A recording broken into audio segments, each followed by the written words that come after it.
Hello everyone, my name is Christian. Welcome back to my hobby blog. I'm very excited today because I recorded a full hour discussion with my friend Amber about The Expanse, the entire series, but with that in mind, I wanted to circle back and do a dedicated review to the final book, Leviathan Falls, and also give a pretty short review on the short novella, short story collection called Memories Legion, which is really fascinating because it's very much like a package deal. When I read through the Expanse series, I did have a reading order of chronological, where I would read the first few books as the reading order said, and then there were like two short stories I had to read, and then another book, and then short story, another book, short story.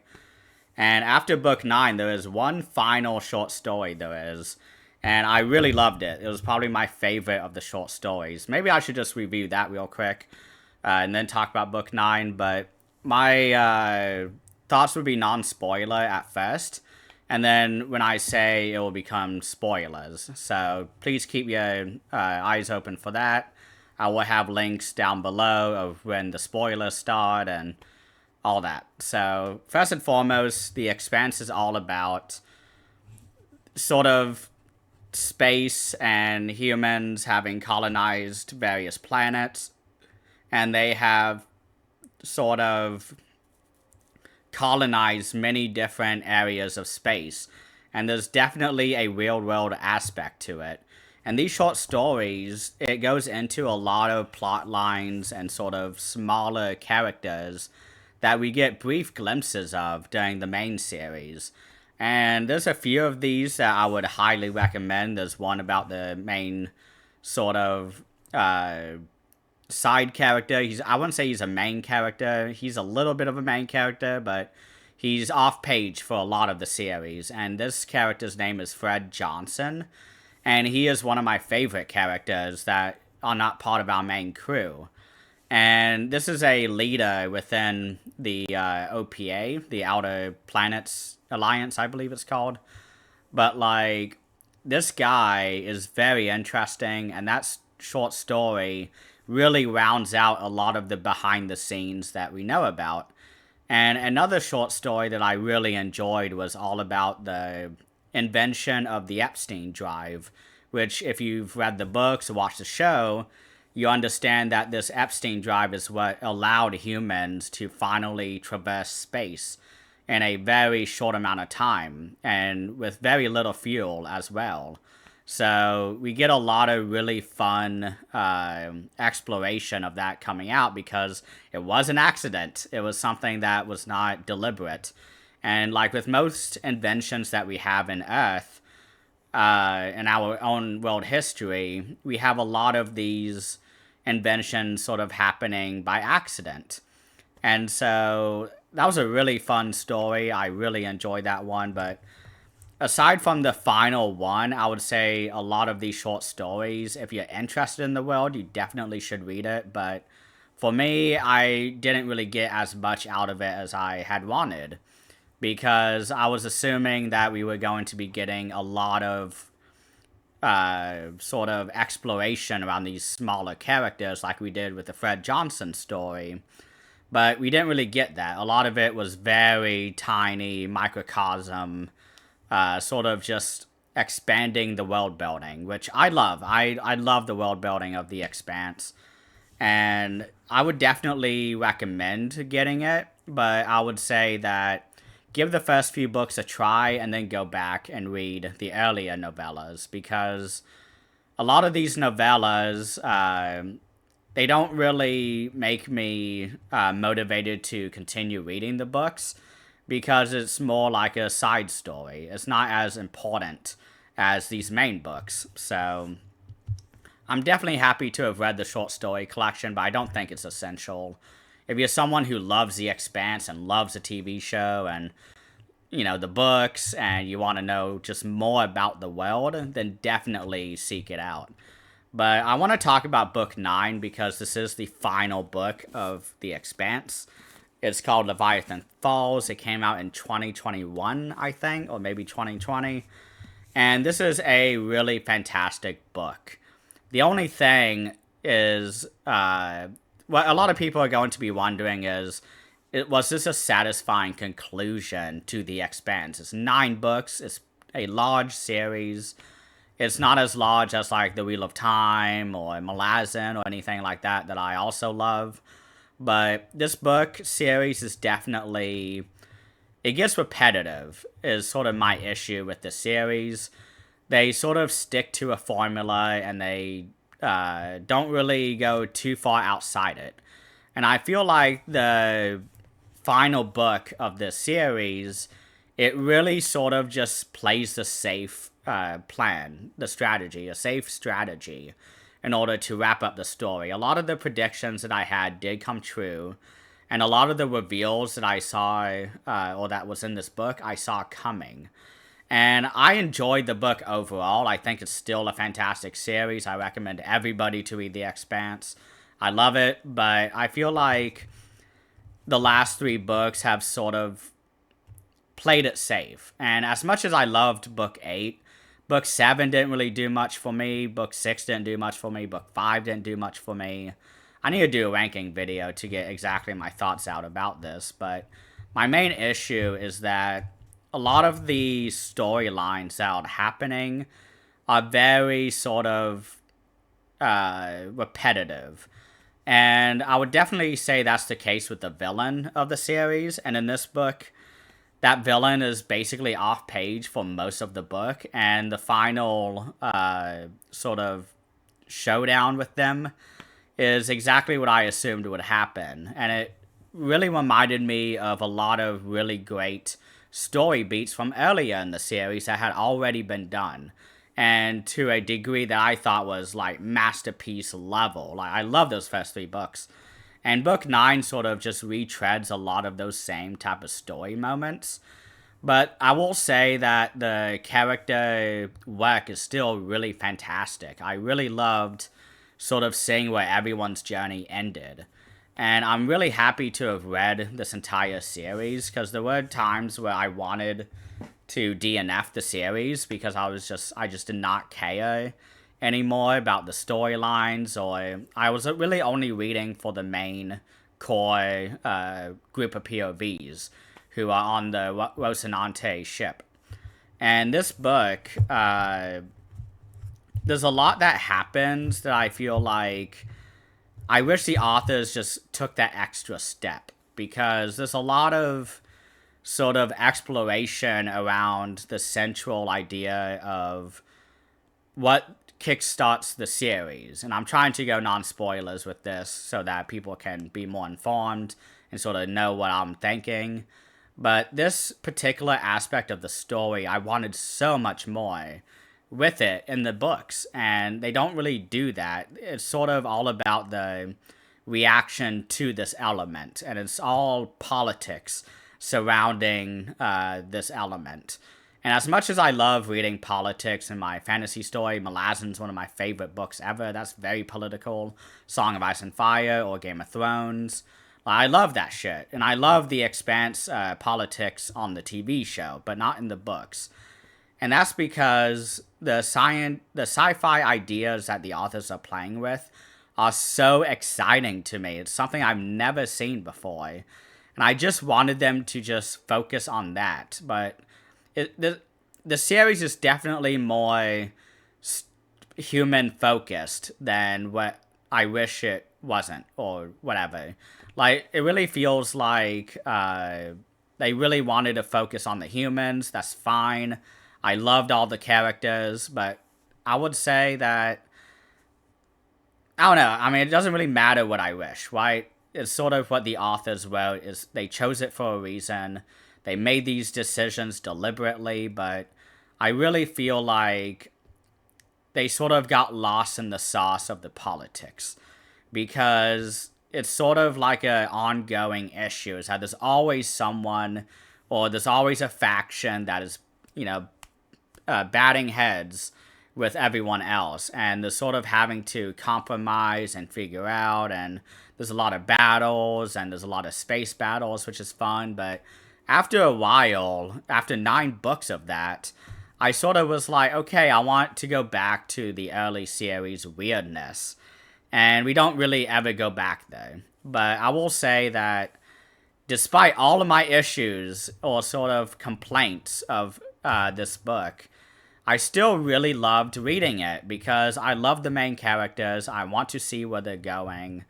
And I was, for the most part, very happy with where all of the characters ended up, which is very important to me. I love character arcs, and I say this all the time in about every review, is that I would much rather have a really strong character arc than a strong story arc. As long as I'm invested in the characters, it doesn't matter what the story is about.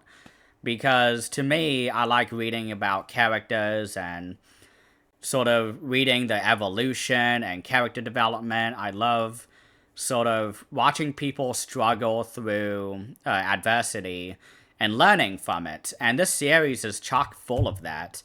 And I'm really happy that the character work was just phenomenal from beginning to end with the series. I really loved Holden, Naomi, Bobby, Alex, Amos. Amos is probably my favorite character in the entire series. Like, all these characters, they have very satisfying conclusions that I'm very happy with. And I also really love the epilogue of the story, which teases even more development in the series and sort of like, hey, if the authors wanted, they could go back and write more books, is sort of what the epilogue was sort of like teasing at. Like, hey, we have ideas, we have a hook, but, you know, whether we want to write it or not, we'll see. And I really hope they do return to the series. But I'm okay if they don't either, because I feel like the series kind of went on too long in some regards, specifically books 5 and 6. Those books could have been combined, and it would have made the series a lot better, in my opinion. But those were some of the biggest slogs in the series, I felt, and book 7 as well.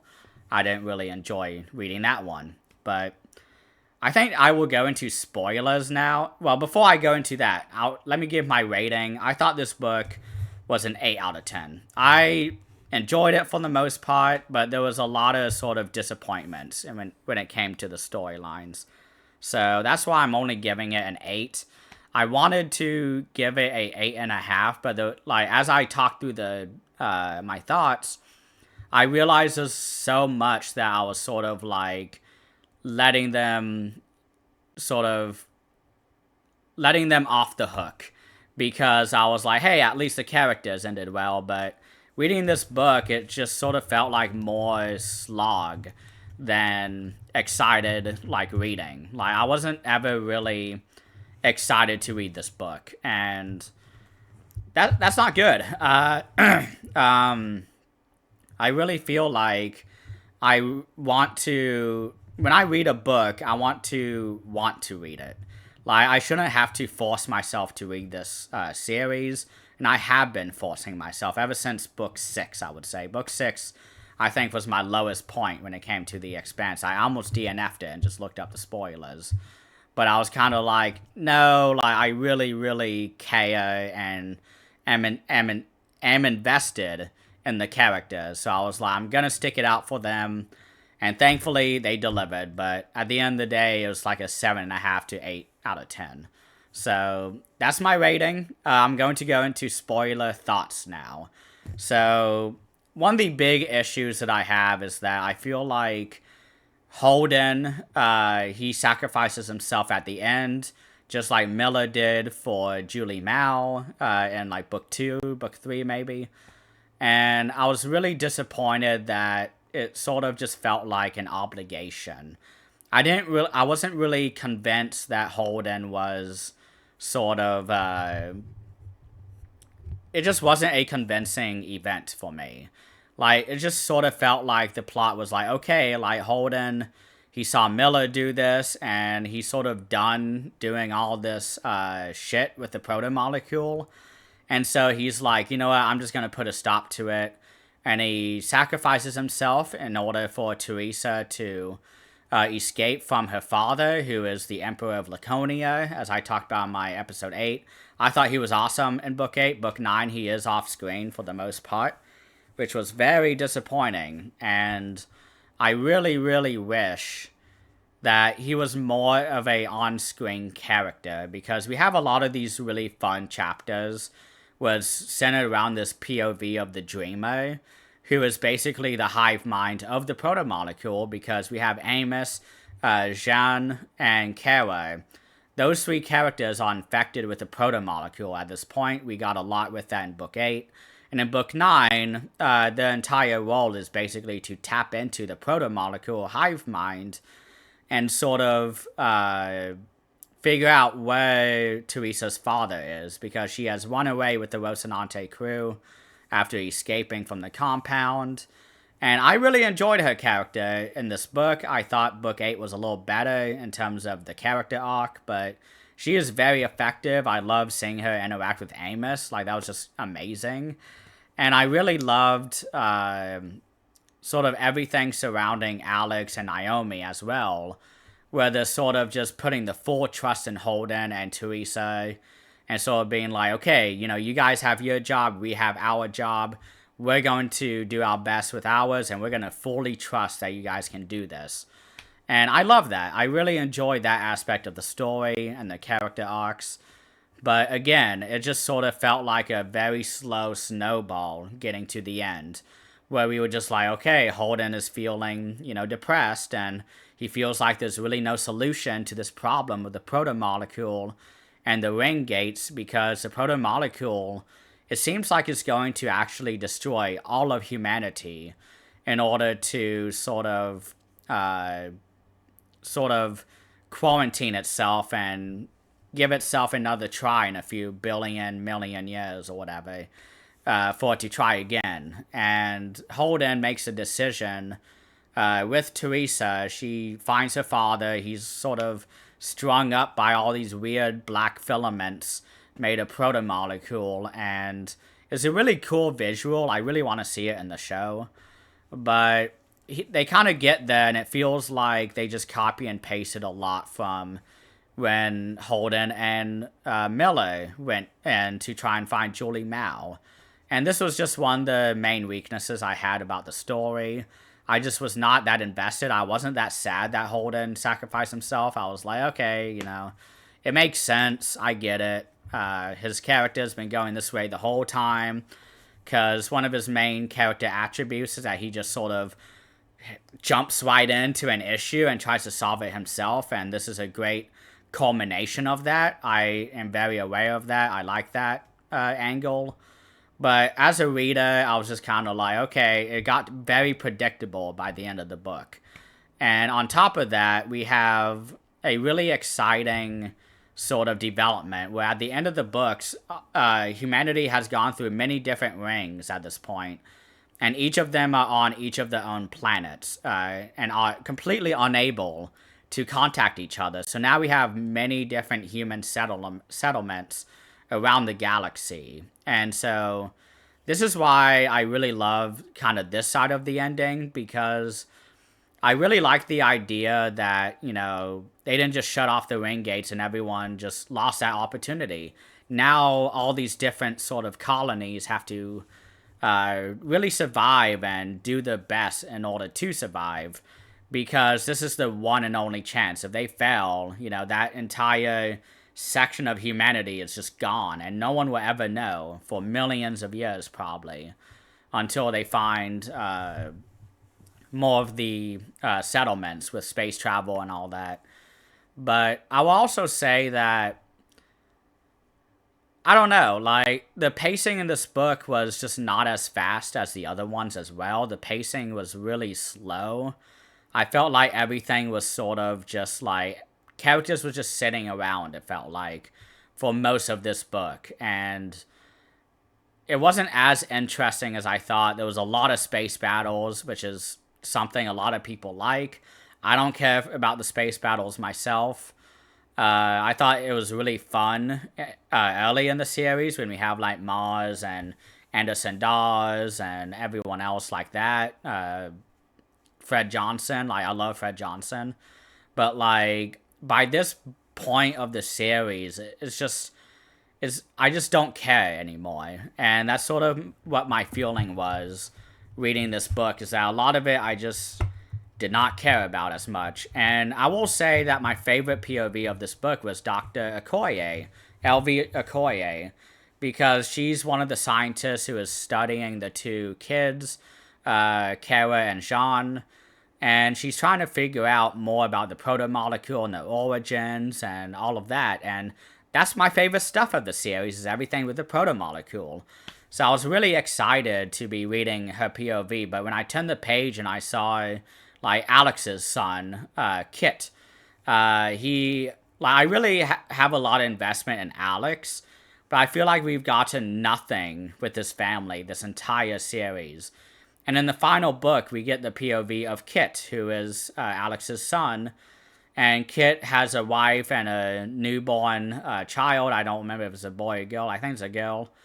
But, like, Alex at one point is just like, hey, I'm going to leave. I'm just going to go for them.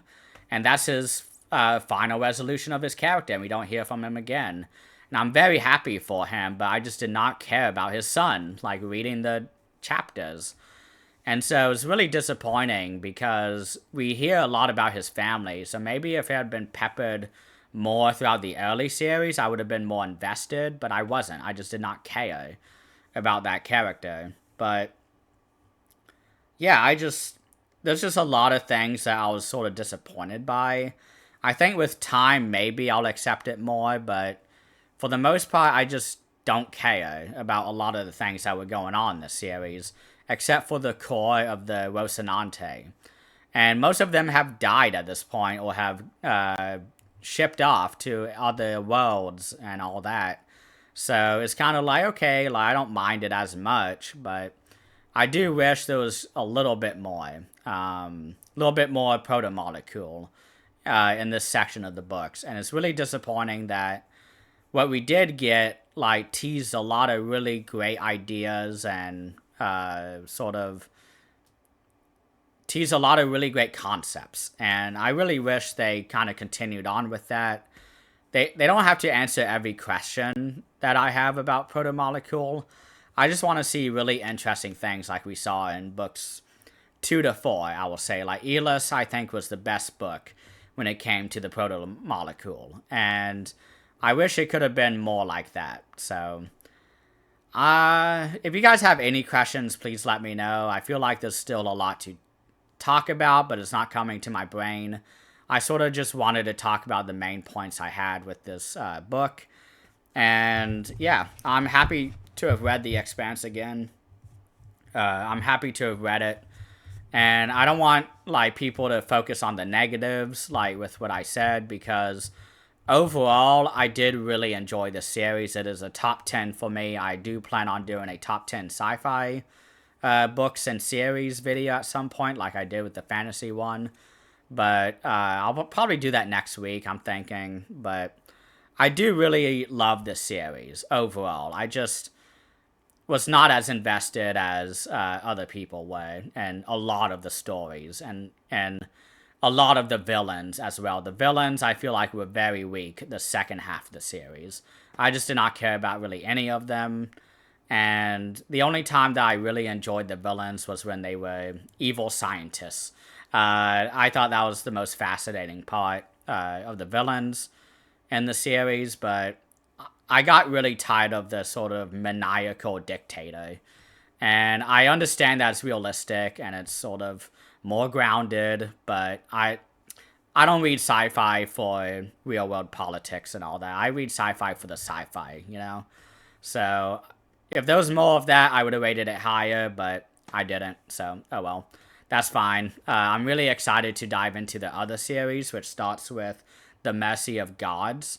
My friend Amber, she was giving me a little bit of a tease about it at the end of our discussion of the Expanse series. And I'll link that below, of course. But she was sort of giving me a lot of really great sort of pointers about it.